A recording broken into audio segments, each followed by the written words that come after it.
December 17, 1944, near Stavelot, Belgium.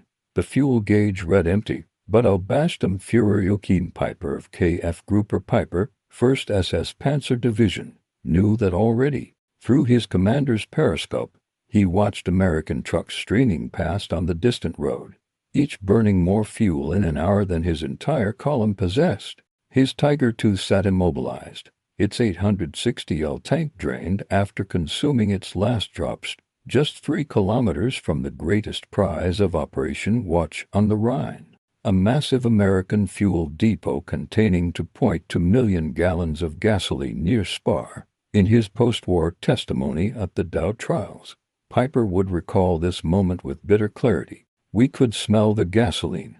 The greatest fuel depot in Belgium lay just beyond our reach. My vehicles sat like monuments to our failure, perfect machines rendered useless by empty tanks. The Americans had so much fuel they would later burn over 1 million gallons rather than let us capture it." Through his binoculars, Peiper could see the depot's outer perimeter. Belgian civilians and American engineers were already preparing to destroy what couldn't be evacuated. By his calculation, visible alone was enough fuel to operate his entire camp grouper for 6 months. The Americans had accumulated more fuel at this single location than the entire 6th SS Panzer Army possessed for the Ardennes offensive. The mathematics of defeat were being written in liters and gallons in the vast gulf between American abundance and German scarcity. The crisis that would strangle the Wehrmacht in the Ardennes had roots in Germany's fundamental resource poverty. Wehrmacht records in the Bundesarch military archive reveal the stark mathematics. In 1941, Germany produced 5.7 million tons of oil annually, including synthetic production from coal. The United States alone produced 180 million tons with access to another 300 million tons from allied sources, a 100-to-1 disadvantage that no amount of tactical brilliance could overcome. For the Ardennes offensive, Hitler had promised Field Marshal von Rundert 5 million gallons of fuel. The Wehrmacht managed to stockpile approximately that amount, but transportation bottlenecks meant only 3.17 million gallons were actually available when the offensive began on December 16.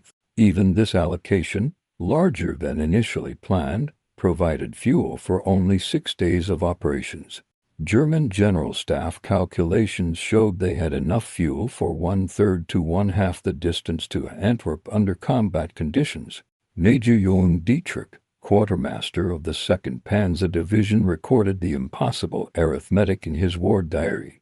Fuel per vehicle enough for 90 to 100 meters. Distance to Antwerp 125 miles minimum. Fuel required for combat maneuvering double the standard rate. We are ordered to capture American supplies to continue. The entire operation depends on stealing enemy fuel. While German tanks would soon sit immobilized, awaiting fuel, the Americans had created the most extraordinary logistics operation in military history. The Red Ball Express, operating from August 25 to November 16, 1944, delivered 12,500 tons of supplies daily at its peak along a dedicated highway system stretching from the Normandy beaches to the front lines. First Lieutenant Charles Woe of the 3632 Quartermaster Truck Company, an African-American unit forming the backbone of the operation, documented the scale. "My company alone moved 50,000 gallons in a good day. We burned 300,000 gallons daily just operating our trucks.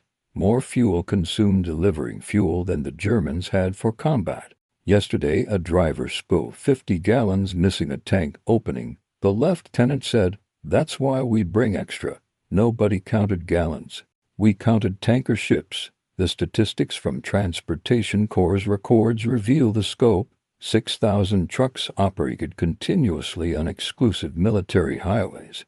In 82 days, they delivered 412,193 tons of supplies to the advancing armies. While fuel wasn't the only cargo, petroleum products constituted the largest single category. enabling Patton's Third Army and Hodge's First Army to consume their combined 800,000 gallons daily during the pursuit across France. Unknown to the Germans plotting their December offensive, the Allies had accomplished an engineering miracle that made fuel scarcity obsolete. Operation Pluto pipeline under the ocean had laid flexible pipelines across the English Channel. After initial difficulties, by December 1944, the system was approaching its capacity of 1 million gallons daily. Captain Bernard Williams, a petroleum engineer from Standard Oil supervising Pluto operations, recorded, "We're pumping 3,000 tons of fuel daily through underwater pipes. The Germans are calculating fuel by the barrel while we measure by the tanker load. This single pipeline delivers more daily than Germany's entire synthetic fuel industry produces." The pipeline network extended across liberated Europe. By December 1944, Americans had constructed 3,000 meters of fuel pipelines across France and Belgium, creating a petroleum circulatory system that delivered fuel like blood through arteries. Every major depot connected to this network could receive unlimited supplies regardless of weather or enemy action. The fuel depot complex between Spar and Stavelot represented American logistics doctrine at its most abundant. Depot number 2 near Spar contained 2,226,000 gallons. Depot number 3 at Stavelot held 1,115,000 gall, together over 3.3 million gallons, more than the Germans had allocated for their entire offensive, sat in this one sector. Staff Sergeant James Morrison of the 25th Quartermaster Battalion described the Stavelot depot: mountains of jerry cans stacked like pyramids, underground storage tanks, fuel trucks parked in rows. Yesterday, HQ sent another 200,000 gall. I asked where we'd put it. Captain said, "Stack it higher." We had so much that when Peiper got close, we just burned what we couldn't move. 124,000 gallons up in smoke like it was nothing. The depot's records reveal American fuel wealth. Daily receipts average 200,000 gall, distribution 180,000 gall, creating ever-growing reserves. By December 17th, when Peiper's spearhead approached, these depots contained enough fuel to operate every vehicle in the German Wehrmacht for 4 months. German tanks advancing through the Ardennes represented superb engineering, shackled by catastrophic consumption rates. The Tiger II's Naboch engine delivered 700 horsepower, but drank 2.75 gall per mile on roads, 5.5 gall per mile cross-country. A Tiger II's 860 L capacity meant a combat radius of perhaps 60 miles before requiring refueling. Feldwebel Hans Simon, driver of Tiger II number 332, documented the crisis. Started December 16th with full tanks, by noon down to half after 35 kilometers. American fighter bombers forced us off-road. Cross-country movement doubled consumption. By nightfall, nearly empty, ordered to continue advancing. With what fuel? Panther tanks, theoretically more efficient, achieved barely 0.5 meters per gallon in combat.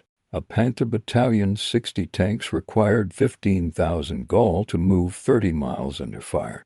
Kampfgruppe Peiper's entire fuel allocation, 180,000 gallons, meant enough for one major engagement, nothing for exploitation. Peiper himself testified at DA. We were told to drive until the tanks stopped, then capture American fuel. This wasn't a military operation, but organized banditry. We weren't soldiers, but fuel thieves, and we failed even at that. The most significant German fuel capture occurred at Bullingen on December 17th. A Kampfgruppe Peiper detachment discovered an American fuel dump containing 50,000 gallons, guarded by only a handful of rear echelon troops who fled when German tanks appeared. Antor Georg Fleps recalled, "We couldn't believe it, jerry cans stacked everywhere. Fuel trucks with keys in the ignition. We filled every tank, every container. It was like finding water in the desert, but even this windfall, 50,000 gallons, would barely get us to the Meuse." The captured fuel revealed another dimension of American superiority. Every can bore octane ratings, 80, 85, 100 octane. Americans had different grades for different purposes. High octane for aircraft, middle grades for trucks, specialized fuels for various engines. Germans, when they had fuel at all, made do with synthetic gasoline of such poor quality it damaged engines and reduced performance by 20%. At Bullingen, Peiper's men also captured 50 American prisoners. In a war crime that would feature prominently at his trial, these prisoners were forced to fuel German vehicles before being executed, a grim testament to German desperation for petroleum. On December 18th at Tuapon, Peiper's advance met disaster, not from enemy fire, but from demolished bridges. Major Robert Boy Yates's engineers of the 51st Engineer Combat Battalion blew the Amblev Bridge at 11:45 a.m. and the SL Bridge at 100 p.m. Just as German vehicles approached, these demolitions forced Peiper north toward La Glaise, away from the massive fuel depots he desperately needed to capture. Captain John Wilson of the 291st Engineers recalled, "We could see their lead tanks approaching Tigers and Panthers, magnificent machines, but we knew they were running on fumes. Every bridge we dropped forced them to burn fuel, finding alternate routes. We were defeating them with TNT and time, making them waste what they couldn't spare." The bridge demolitions at Toulon proved decisive. Peiper's detour consumed precious fuel, and by the time his forces reached La Glaise, most vehicles were running on their last reserves. They had traveled less than 50 miles from their start line. By December 19th, Peiper's spear had reached Lays, tantalizingly close to the 2.2 million depot near Spar. But his vehicles were dying of thirst. American forces had successfully evacuated most of the depot's fuel, and what remained would be destroyed rather than captured. Peiper radioed desperately for fuel. The Luftwaffe attempted an aerial resupply on December 22nd, but of 35 U-52 transport planes dispatched, only 10 reached the drop zone, delivering 1,100 gallons. Enough for perhaps 10 tanks to move 10 meters. Most containers burst on impact or fell into American hands. By December 24th, Christmas Eve, Peiper faced reality. Starting with 4,800 men and 800 vehicles, including 117 tanks, he now commanded immobilized steel monuments to German fuel poverty. He would abandon 135 vehicles at Lays, 6 Tiger IIs, 13 Panthers, 6 Panzer Fools, 50 other armored vehicles, almost all mechanically perfect, but without fuel.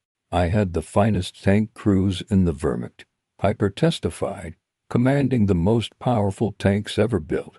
We abandoned them not from enemy action, but from empty fuel gauges. We walked out on foot like beggars, while Americans drove past in endless columns." At the Malmy Crossroads on December 17th, KF Grouper Peiper committed the war's most notorious massacre in the Western Front, murdering 84 American prisoners from the 285th Field Artillery Observation Battalion. While the massacre's primary motive was maintaining operational tempo, the broader context of fuel desperation permeated German actions throughout the offensive. Technical Sergeant William American, who survived by playing dead, testified, "They were in a hurry, checking their watches constantly. I heard officers arguing about fuel consumption, about making speed. They killed us because we would slow them down, and they couldn't afford delay." The irony was bitter. Germans murdered prisoners to save time, yet still ran out of fuel before reaching their objectives. The Malmy massacre would become symbolic of German barbarity, but also of their desperation. As German tanks sat immobilized, American forces demonstrated casual fuel abundance that demoralized enemy observers. Sherman tanks kept engines running continuously in freezing weather, burning fuel for crew comfort. Jeeps drove to blocks rather than walking. Generators powered electric lights, movie projectors, and coffee makers throughout the night. Private First Class Anthony Caruso of the 3915 Quartermaster Gas Supply Company described routine waste. We drained old fuel from tanks after 3 days and replaced it with fresh. Germans PS watching us dump hundreds of gallons nearly rioted. One sergeant begged to collect discarded fuel in his canteen. When we laughed, he said we were laughing at Germany's grave. Captain Robert Johnson of the 14th Cavalry Group reported, "My squadron burned more fuel staying warm last night than a German panzer company possesses for combat. We measure fuel by the depot. They measure by the jerry can. This isn't warfare between equals. It's industrial abundance crushing industrial poverty." By late December, American engineers had extended fuel pipelines to within 30 miles of the front lines. The advancing pipeline represented American doctrine, permanent infrastructure following combat forces ensuring unlimited fuel supply regardless of tactical situation. Captain Eugene Smith, 697th Engineer Petroleum Distribution Company, described the work. "We laid pipe across the Ardennes battlefield while German bodies were still warm. By January 1st, we were pumping 100,000 gallons daily to locations the Germans had abandoned for lack of fuel. Every mile of pipe we laid was another nail in their coffin." The pipeline from Cherbourg to the German border could deliver 4 million gallons daily without using a single truck. This infrastructure made American forces effectively immune to the fuel constraints that paralyzed German operations. The relief of Bostonia demonstrated American fuel supremacy at its most dramatic. Patton's Third Army pivoted 90, moving 3 divisions over 100 meters in freezing conditions to strike the German flank. This maneuver consumed 800,000 gallons in 72 hours, nearly the entire German fuel allocation for the offensive. Colonel Walter Mueller, Patton's logistics officer, recorded, "Patton asked if we had enough gas. I showed him the numbers. 2 million gallons in reserve, another million arriving daily. He said, 'Stop counting and start driving.' We burned more fuel reaching Bostonia than the Germans had to reach Antwerp. Meanwhile, German forces attempting to capture Bostonia were already rationing fuel. The 2nd Panzer Division closest to the M River had traveled 60 miles on fuel meant for 30. They sat immobilized within sight of their objective, begging for fuel that didn't exist. The surrounded 100 airborne at Bostonia provided another demonstration of American logistics supremacy, despite complete encirclement. They never lacked fuel for vehicles, generators, or heating.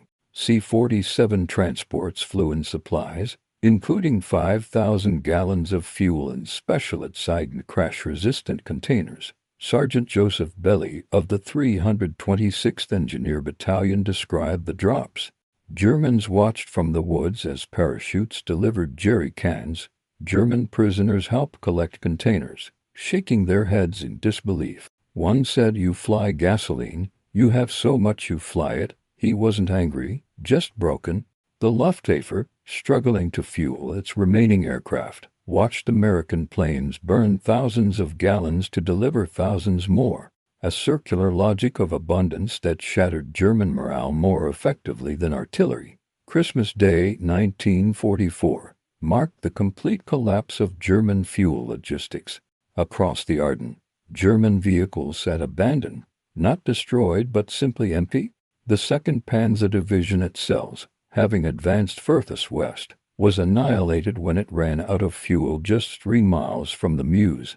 Major Hans von Luck, attempting to withdraw the 116th Panzer Division, described the catastrophe. American vehicles lined up at fuel points like peacetime filling stations. Soldiers with hoses filled tanks as casually as pre-war attendants. My own Panthers sat empty 500 meters away. We destroyed them ourselves and walked into captivity. At Shaw headquarters, Eisenhower's logistics staff reported fuel stocks, 42 million gallons in the 1.5 million gallons arriving daily.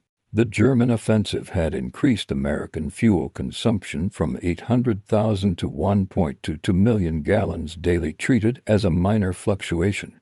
They still maintained 35 days of reserves.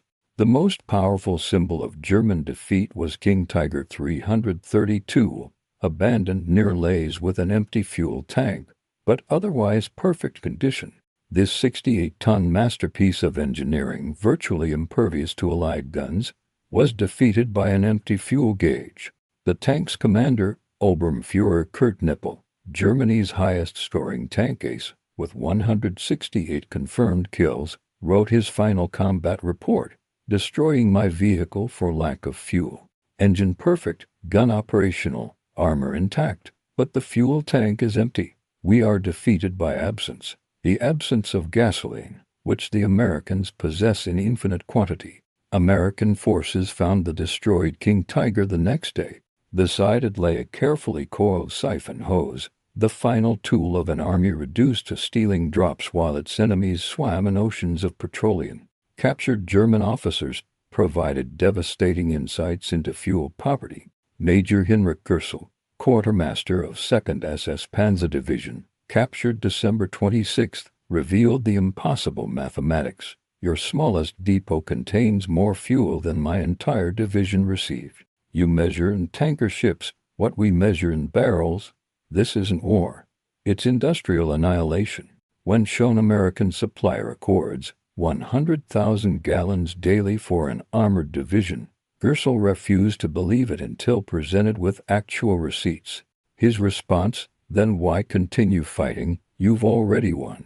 We are dead men walking in empty tanks."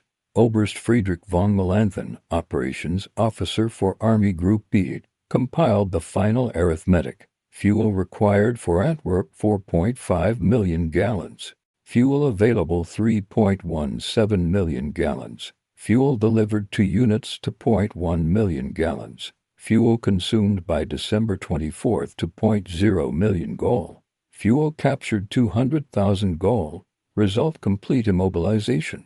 The fuel crisis strangling German ground forces connected directly to the American strategic bombing campaign. By December 1944, American bombers had reduced German synthetic fuel production by 90%. The Luna plant, once producing 2,000 tons daily, operated at 10% capacity. On December 24, as German tanks scraped their last drops, 234 American bombers attacked German rail yards and fuel facilities. This single mission consumed 5.5 million gallons of aviation fuel, nearly double Germany's entire allocation for the Ardennes. Lieutenant General Karl Spaatz calculated the exchange. We burned 5 million gallons to destroy their capacity to produce 50,000 gallons. The arithmetic is extravagant but decisive. We trade abundance for their scarcity. American combat engineers demonstrated another dimension of fuel superiority. The 291st Engineer Combat Battalion defending Malmö used bulldozers, cranes, and compressors consuming 5,000 gallons daily just maintaining roadblocks. Their D7 bulldozers burned 50 gall per hour operating continuously. German pioneers observing through binoculars reported the impossible prophecy. Hedman Vera Kemper, 12th SS Pioneer Battalion wrote, "Americans use machines for everything: gasoline-powered saws, pneumatic drills, mechanized bridge layers. Tasks requiring our manual labor 4 days. They accomplish in hours with machines burning unlimited fuel." The Ardennes offensive revealed fuel as the controlling factor in modern warfare. Germany had assembled 250,000 men, 1,400 tanks and assault guns, and 2,600 artillery pieces, a formidable force rendered impotent by petroleum poverty. Field Marshal Walter Maud's final assessment was blunt: "We cannot withdraw mechanized forces. We lacked fuel to save what we lacked fuel to operate." Americans advance not through superior tactics, but through gasoline. They win because they have petroleum. We lose because we don't. The numbers told everything. American fuel available in theater 180 million gallons. German fuel for offensive 3.17 million gallons. Daily American delivery capacity 4 million gallons. Daily German production 40,000 gall. Ratio 100 to 1. Behind the battlefield, mathematics lay industrial reality. American refineries produced 5 million barrels daily. The Texas-Louisiana refinery complex alone outproduced the entire Axis.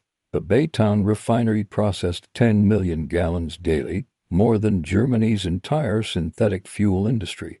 German synthetic fuel plants, engineering marvels producing gasoline from coal, represented desperate improvisation against geological reality. Despite inventing the process, Germany never exceeded 120,000 tons monthly. American natural petroleum production reached 15 million tons monthly. Dr.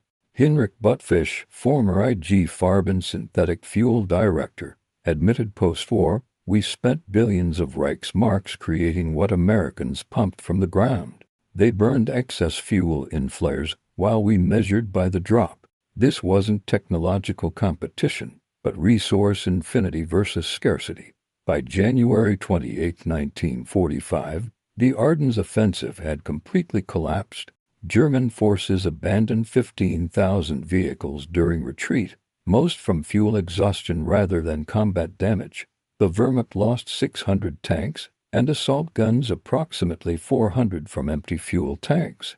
American forces, conversely, had consumed 50 million gallons during the battle, more fuel than Germany possessed nationally.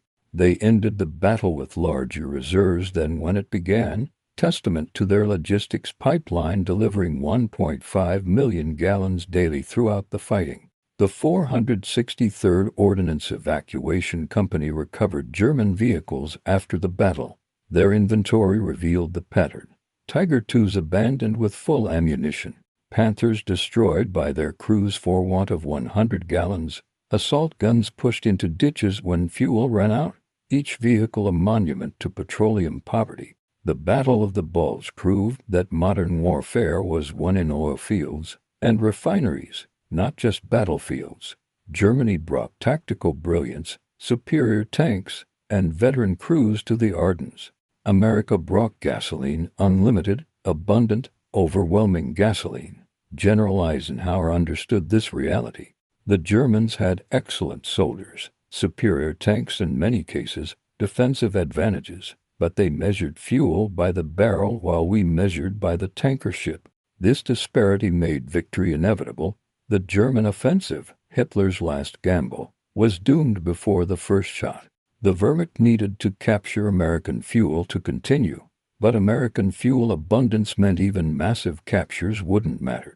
Losing 3 million gallons at Stavelot was an inconvenience for Americans. For Germans, failing to capture it meant defeat. The Ardennes battle marked warfare's transformation from martial contest to industrial competition. Victory belonged not to the bravest soldiers or best tactics, but to whoever could deliver the most fuel to the battlefield. American doctrine embraced this reality. Overwhelming logistics supporting continuous operations. German doctrine rooted in operational excellence couldn't overcome resource scarcity. The finest tank crews commanding the most powerful tanks ever built were defeated by empty fuel gauges.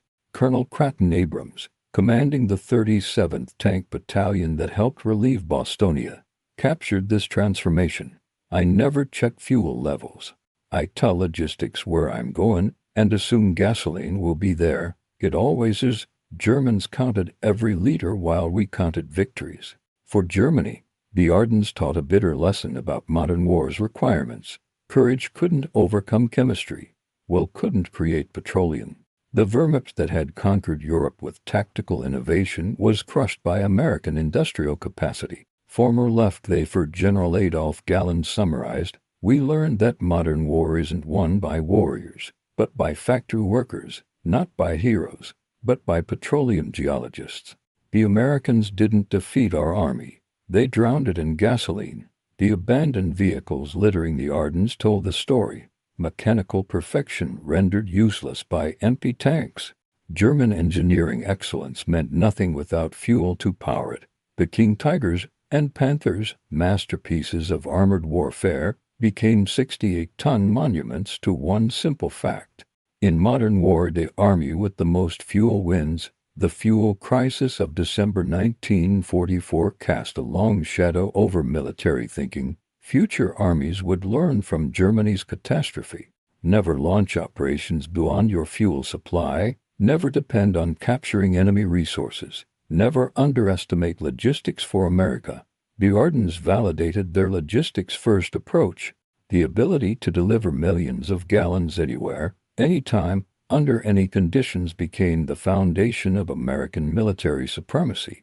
Every subsequent American military operation would prioritize fuel supply above all else. The German veterans who survived would carry the trauma of fuel starvation permanently. In post-war memoirs, the phrase empty tank appears more frequently than enemy fire. They were defeated not by American soldiers, but by American abundance. In the end, the Battle of the Bulge was decided in the oil fields of Texas and Oklahoma, not the forests of Belgium. The 2.2 million gallons at Spar that Peiper couldn't reach was pocket change in American terms, replaced within 2 days. For Germany, it represented more fuel than entire army groups possessed. The battle proved that industrial capacity trumped military skill in modern warfare. American forces didn't need to be better soldiers when they could be better supplied. They didn't need superior tactics when they had superior logistics. They didn't need to count fuel when they had infinite amounts. As German tanks sat frozen and empty in the Ardennes snow, American vehicles rolled past in endless columns, engines running continuously, burning fuel with the casual indifference of unlimited supply. Each gallon burned was a statement of supremacy, each full tank a declaration of victory. The greatest tank battle in the Western Front ended not with climactic combat, but with the quiet death of engines running dry. The silence of empty fuel tanks spoke louder than artillery. German crews walked away from perfect machines they couldn't fuel, while Americans drove past in inferior tanks they could fuel forever. The Ardennes offensive failed because it challenged arithmetic with ideology, attempting to overcome infinite resources with finite courage. The 2.2 million gallons near Spar and 1.1 million at Stavelot represented not just fuel, but American industrial civilization's answer to German military prowess. Overwhelming abundance that made courage irrelevant and skill meaningless. In those frozen December days, beside immobilized tigers and abandoned panthers, German soldiers learned the final lesson of industrial warfare. Modern war is won not by the army with the best soldiers, but by the nation with the most fuel. They had challenged an enemy who measured petroleum by the tanker ship, while they measured it by the jerrycan. The outcome was predetermined by geology and geography, by oil wells and refineries, by pipelines and tanker ships. The Battle of the Bulge ended as it had to end, with German tanks sitting empty while American abundance flowed endlessly forward, carrying with it the inevitability of victory.